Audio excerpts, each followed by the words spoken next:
Have you ever noticed how desperately we search for meaning? It's rather amusing if you think about it.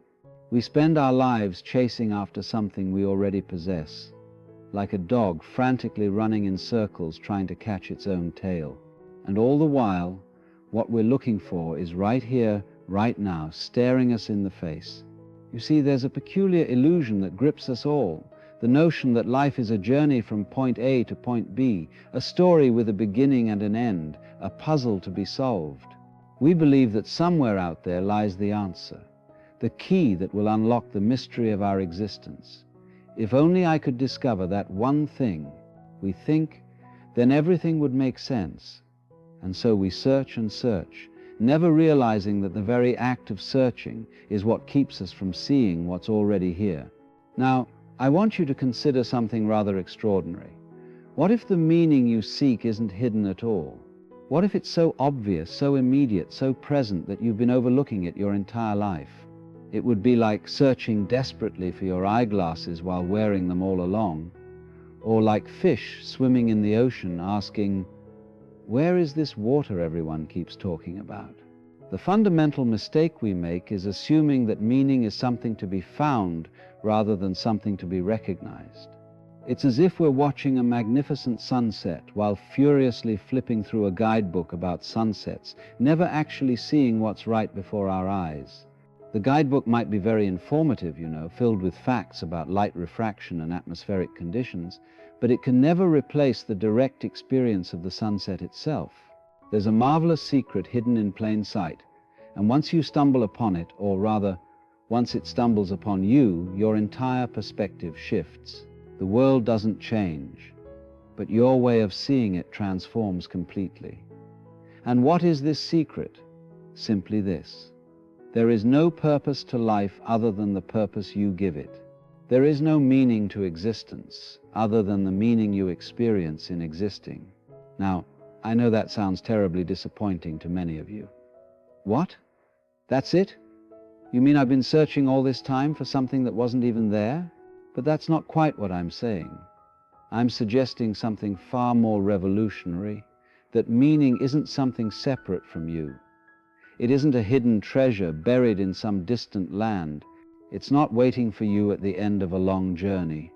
Meaning is what happens when you stop looking for it and start living directly, immediately, without the intermediary of ideas about life.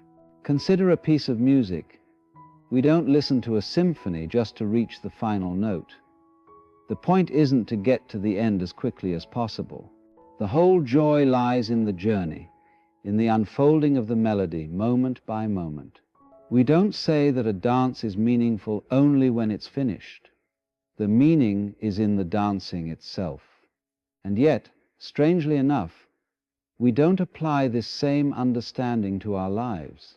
We're constantly treating life as if it were a means to an end, a road leading somewhere else, instead of a dance to be danced, a song to be sung.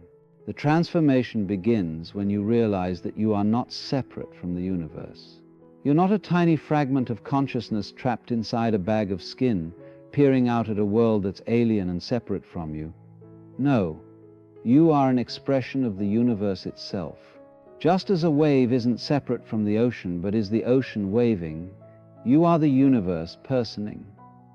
Your consciousness, your very being, is not an accident or an anomaly in an otherwise mindless cosmos. It's an integral part of the whole show.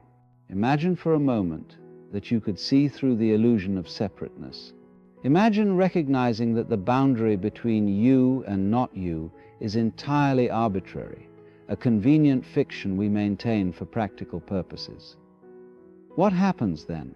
Well, suddenly the universe isn't something happening to you. It's something happening as you. Your joys and sorrows, your triumphs and failures, your very existence, all of it is the universe expressing itself in this particular, unique way that is you. And here's where it gets really interesting. If you're not separate from everything else, if you're a manifestation of the whole cosmos, just as a wave is a manifestation of the whole ocean, then in a very real sense, you are everything. Not in some abstract metaphysical way, but concretely, immediately. The stars shining in the night sky, the rain falling on your roof, the stranger passing you on the street, all of it is you in different forms, different expressions of the same underlying reality.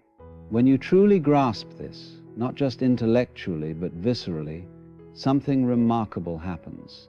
The fear of death begins to dissolve. After all, what dies? Certainly, this particular pattern, this specific arrangement of energy and matter that you call me, will change form. But the underlying reality, the cosmos of which you are an expression, continues.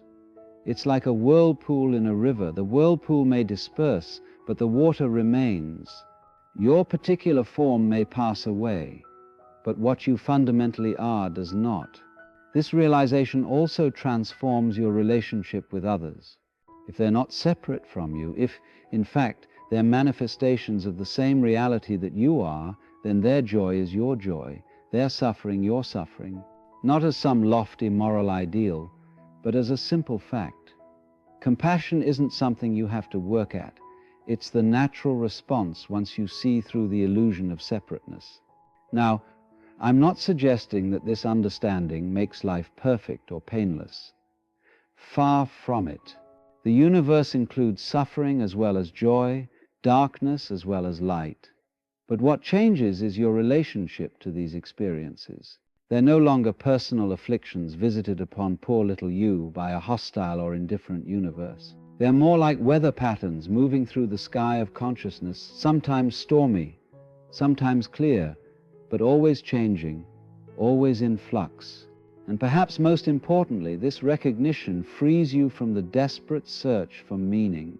You no longer need to justify your existence or prove your worth. You don't need to accomplish great things or accumulate impressive experiences to validate your being here. Your existence itself is already complete, already whole, already an integral part of the cosmic dance. Let me tell you a little story. Imagine a person who spends their entire life searching for a precious jewel. They travel to distant lands, climb the highest mountains, explore the deepest caves, all in pursuit of this legendary treasure. They endure hardships, face dangers, sacrifice comforts, all for the promise of finding this jewel that, they've been told, will bring them ultimate fulfillment. Then one day, after decades of searching, exhausted and nearly ready to give up, they happen to glance down at their own hand, and there, embedded in their palm, is the very jewel they've been seeking all along. It's been part of them from the beginning, so close, so integral to their being that they never thought to look there. This is the great cosmic joke, you see. The treasure we seek is not only already in our possession, it's what we are. We are the meaning we've been looking for, not as separate egos, not as isolated individuals, but as expressions of the entire cosmos, as manifestations of existence itself. What's even more delightful about this discovery is that it doesn't make life boring or predictable, quite the opposite. When you're no longer desperately trying to get somewhere else, to become someone else, to find some ultimate answer, you're free to fully experience the extraordinary mystery of being here at all. The world becomes infinitely fascinating precisely because you're not trying to extract some final meaning from it. You're free to play, to explore, to dance with whatever arises. Think about children at play. They're completely absorbed in what they're doing, not because it serves some greater purpose or leads to some important achievement, but simply for the joy of the activity itself. They haven't yet learned to divide life into meaningful and meaningless activities.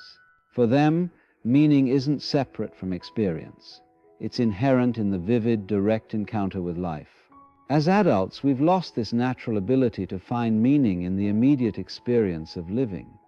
We've become convinced that meaning must come from somewhere else, from achieving goals, from fulfilling social expectations, from conforming to some external standard of success. And in our frantic pursuit of these externally defined sources of meaning, we miss the extraordinary significance of simply being alive, here and now. The great revelation, the this that you discover, is that there was never anything missing in the first place. The sense of lack, of incompleteness, of needing to find or achieve or become something to justify your existence, that was the only obstacle. And it was entirely imaginary, a phantom created by thought. When this phantom dissolves, what remains is a profound sense of gratitude. Not gratitude for particular things or experiences, but a generalized sense of wonder at the sheer fact of existence. The ordinary becomes extraordinary. The mundane becomes sacred, not because anything has changed externally, but because your way of seeing has transformed. You begin to notice the miracle of each moment, the play of light on leaves, the sensation of breath entering and leaving your body, the intricate dance of thoughts and feelings within consciousness. All of it appears as a gift, freely given, asking nothing in return except to be fully received, fully appreciated. And strangely enough, this very appreciation, this full participation in the present moment, is what gives rise to meaningful action. When you're no longer acting from a sense of lack or need or desperation to prove yourself, your actions flow naturally from who you are. They're no longer means to an end, but expressions of your being, like the oak tree naturally producing acorns or the rose naturally blooming. The question shifts from what should I do with my life to what is life doing through me?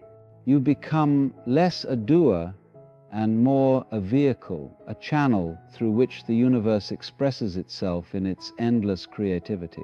And this doesn't mean passive resignation, quite the contrary. It means engaged participation, but without the burden of believing that everything depends on you alone. There's an exquisite paradox here. When you stop trying to make your mark on the world and instead allow the world to express itself through you, your actions become far more effective, far more aligned with the whole. It's like the difference between trying to push a river in the direction you think it should go versus allowing yourself to float with the current, perhaps steering gently here and there, but fundamentally moving with, rather than against, the flow of life. This doesn't mean you won't face challenges or difficulties. The river has its rapids and its whirlpools, its shallow spots and its deep currents. But even these become part of the adventure rather than obstacles to be overcome on the way to somewhere else.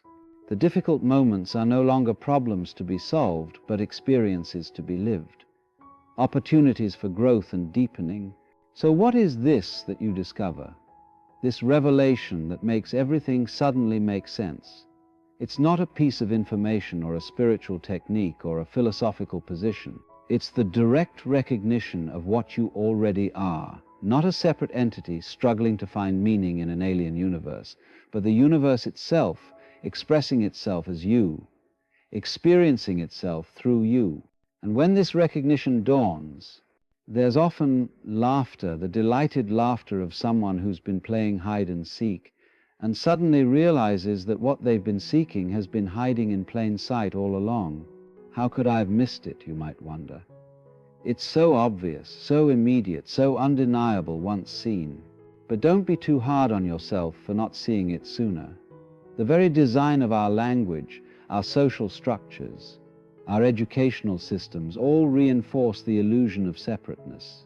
We're taught from childhood to identify exclusively with our individual stories, our personal achievements and failures, our particular bodies and mind. It takes a radical shift in perspective to see beyond this conditioning, and yet this shift is always available, always waiting to be recognized.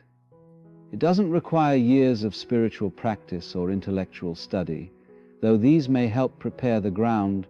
It requires only a moment of clear seeing, a willingness to look without preconceptions at the actual nature of experience. So here we are, you and I, seemingly separate individuals having a conversation about the meaning of life. But if what I'm suggesting is true, then we're not really separate at all. We're more like different windows looking out on the same landscape, different vantage points from which the universe observes itself. And this conversation isn't really about meaning, it is meaning unfolding in this particular way, in this particular moment. And that, my friends, is the extraordinary discovery that makes everything make sense. Not because it provides a final answer or a comprehensive explanation, but because it reveals that the question itself was based on a misunderstanding. We were looking for meaning as if it were something separate from ourselves, something to be found or achieved or understood. But meaning isn't separate from being, it's inherent in the very fact of existence. So I invite you to stop searching for a moment and simply notice you're already here, already complete, already an integral part of the magnificent cosmic dance. The meaning you seek is not hidden. It's expressing itself as you, as everything you experience, as the very awareness in which all experiences arise. And when you discover this not as an intellectual concept, but as a lived reality, your whole life truly does begin to make sense. Not because you've finally solved the puzzle, but because you've recognized that you are the puzzle and the solution, the question and the answer, the seeker and the sought. And in that recognition, there's a profound peace, a deep joy that has nothing to do with circumstances and everything to do with seeing clearly what has been true all along. If you've found value in these reflections today, take a moment to subscribe to this channel and leave a like on this video. And I'd be curious to know, what is one moment in your life when everything suddenly seemed to make sense, even if just briefly? Share your experience in the comments below. Until next time, remember, the meaning you seek is not waiting to be found, it's waiting to be recognized in the very life you're living right now.